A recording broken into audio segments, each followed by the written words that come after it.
When she showed up at the dinner I had planned with her ex, she carelessly said, "You don't have the right to question my decisions." I replied, "You're right." I stood up, paid my bill, and left. Once I got into my car, I blocked her. A month later, she saw me at a restaurant with her best friend. What she did next left everyone stunned. My name's Tyler. I'm 32, work as a property appraiser for commercial real estate in Seattle. It's not glamorous, but it pays well, and I've built a comfortable life. Nice apartment in Capitol Hill, a dependable circle of friends, and until recently, what I thought was a solid relationship with someone I genuinely loved. Her name was Lauren. We'd been together for 2 years. Met at a mutual friend's birthday party in July 2022. Hit it off immediately. She was a marketing consultant, sharp as hell, funny, beautiful in that effortless way that made you feel lucky just to be around her. For the first year and a half, everything felt right. We traveled together, spent a long weekend in Vancouver, did a road trip down the Oregon coast, talked about maybe doing Europe the following summer. We talked about moving in together, even casually mentioned what our future might look like. I wasn't rushing anything, but I was committed. I thought she was too. Then things started shifting around August of this year. Subtle at first, she'd be less available, more distracted during conversations, checking her phone constantly. When I asked about it, she'd brush it off. "Work's just crazy right now," she'd say. "This campaign is killing me." I believed her because I wanted to, because I trusted her. It was early September when I first heard the name Qley. We were grabbing coffee on a Sunday morning at our usual spot in Pike Place, and her phone buzzed. She glanced at it, smiled slightly, then put it face down on the table. I didn't think much of it until it happened again. And again. Finally, I asked, "Who keeps texting you?" "Oh, just Qley," she said casually, stirring her latte. "He's an old friend. We've been catching up." "Old friend?" "Yeah. We dated briefly in college. Nothing serious. He moved back to Seattle a few months ago, and we reconnected through LinkedIn of all places." She laughed. "Small world, right?"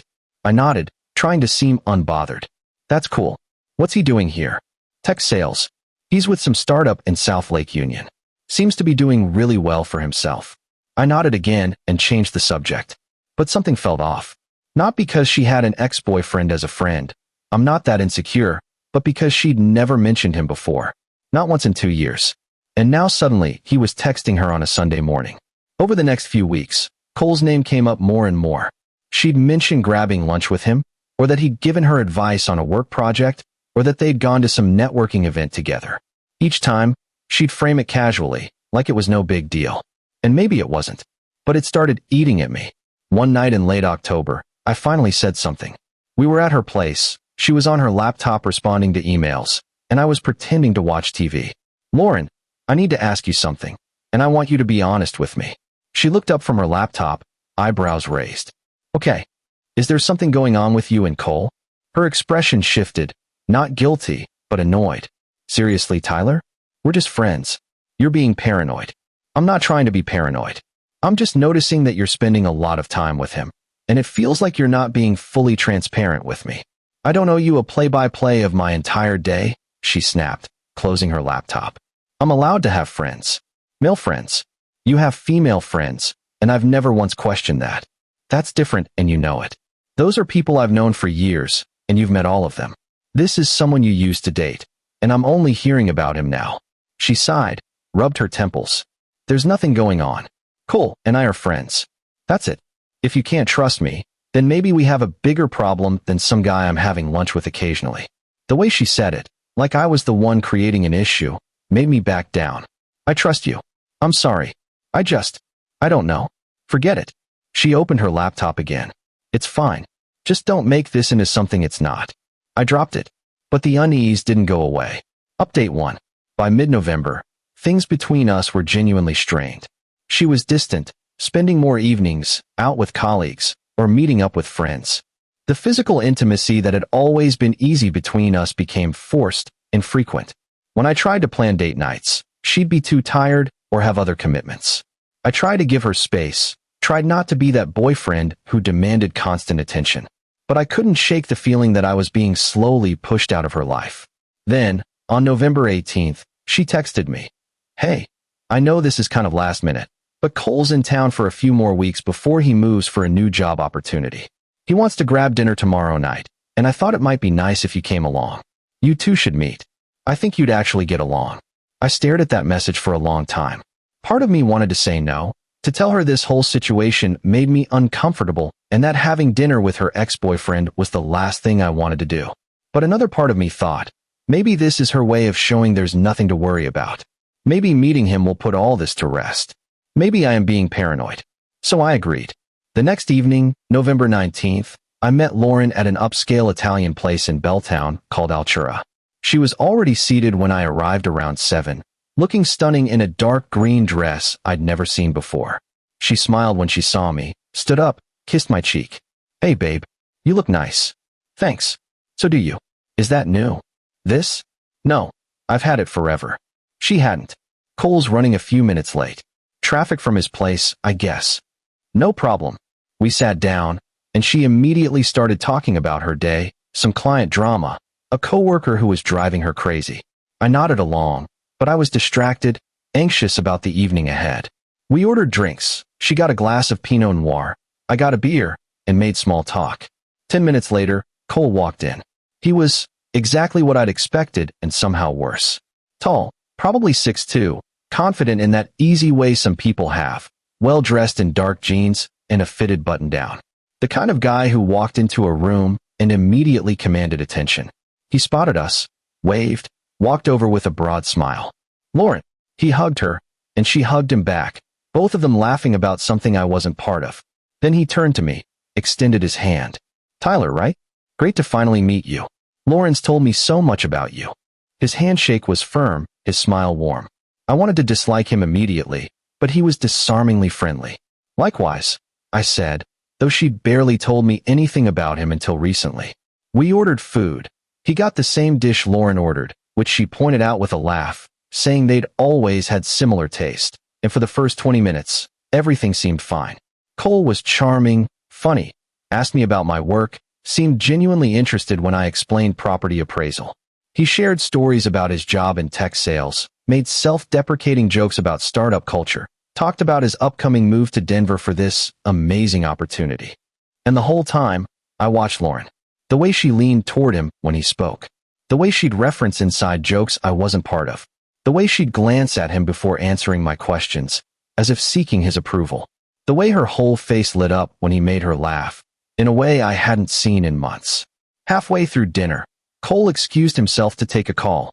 Something about his new job, he said apologetically. The moment he was out of earshot, I leaned forward. Are you sure there's nothing going on between you two? Lauren's face hardened immediately. Tyler, not this again. Please. I'm watching you flirt with him right in front of me. I'm not flirting. I'm being friendly.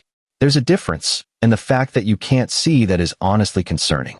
Lauren, you've barely looked at me all night. You're finishing his sentences. You ordered the same food. You light up around him in a way you haven't around me in months. Because you're sitting here sulking like a child instead of trying to have a good time and get to know him. This could have been nice. I wanted you two to meet, to see that there's nothing to worry about. But you're determined to make this into some drama. I took a breath, tried to steady myself. My hands were shaking slightly. I just don't understand why you'd put me in this position. Why invite me to dinner with your ex if you clearly have feelings for? If what? She cut me off, voice sharp enough that the couple at the next table glanced over. If I cared about your feelings? You don't have the right to question my decisions, Tyler. I'm allowed to have dinner with whoever I want. I'm allowed to have friends. If you can't handle that, if you're going to sit here and interrogate me, then maybe you should just leave. I stared at her. The woman I'd loved for 2 years, who I'd supported through bad work weeks and family drama and a health scare last spring, who I'd imagined a future with, was now speaking to me like I was an inconvenience. Like I was the problem. Something inside me just snapped. Not in an angry way. In a clear way. I stood up slowly, calmly. Pulled out my wallet. Left enough cash on the table to cover my portion of the bill and a generous tip.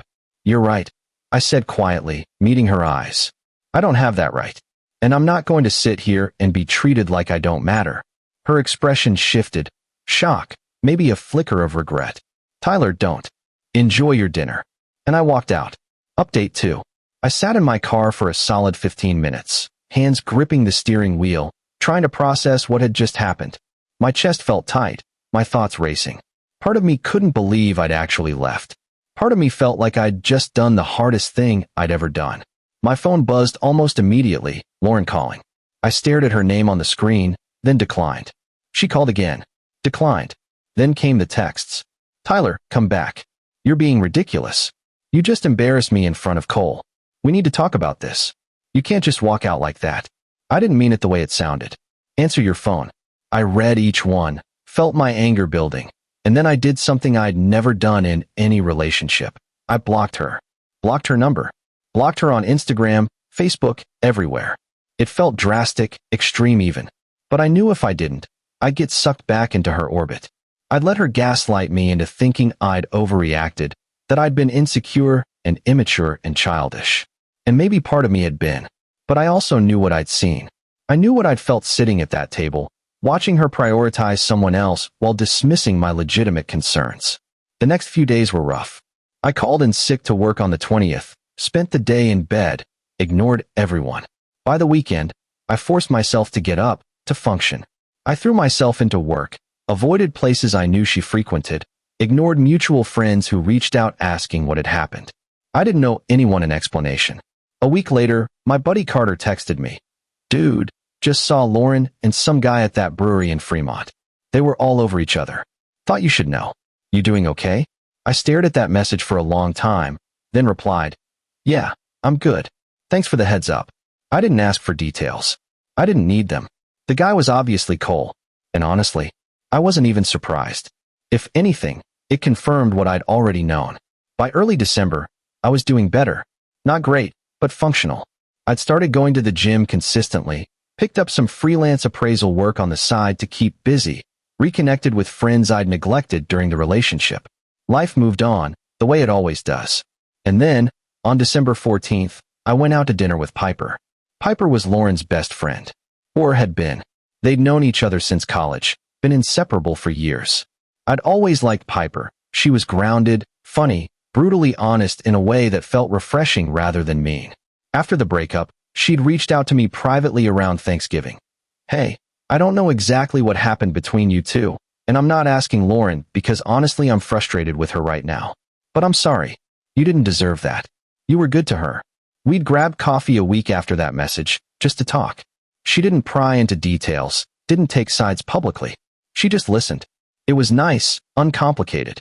We discovered we both liked the same obscure podcasts, had similar taste in books, could talk for hours without it feeling forced. That dinner in December wasn't anything romantic.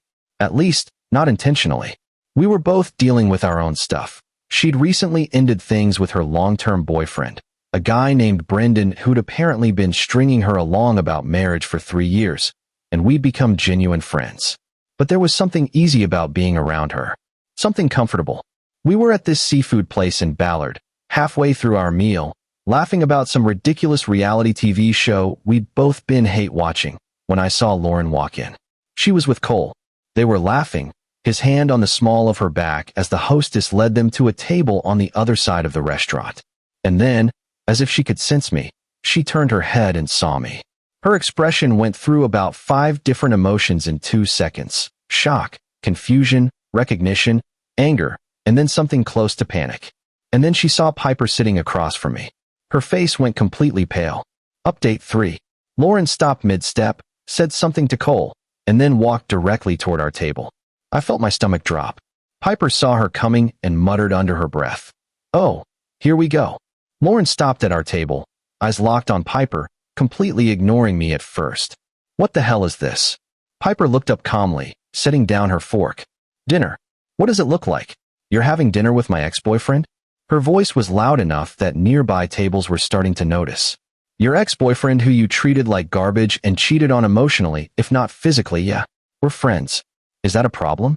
Lauren's gaze finally shifted to me, and I could see genuine hurt there, mixed with fury and something else, maybe jealousy. You blocked me. You wouldn't even let me explain what happened that night. And now you're what? Trying to get back at me by going after my best friend. I set down my fork carefully, kept my voice level. I'm not trying to get back at anyone, Lauren. Piper and I are friends. That's it. We ran into each other, started talking, and realized we had things in common. It's not complicated. Bullshit. This is so calculated. You're doing this to hurt me. Actually, I said, feeling surprisingly calm, you don't cross my mind as much as you think you do anymore. I'm not doing anything to you. I'm just living my life. Cole had walked up behind her now, standing awkwardly a few feet away, clearly uncomfortable. Lauren, maybe we should just stay out of this, she snapped at him without even looking. Then back to Piper. You, of all people. You knew how hard that breakup was for me. You were there when I was crying about it. And now you're sitting here with him.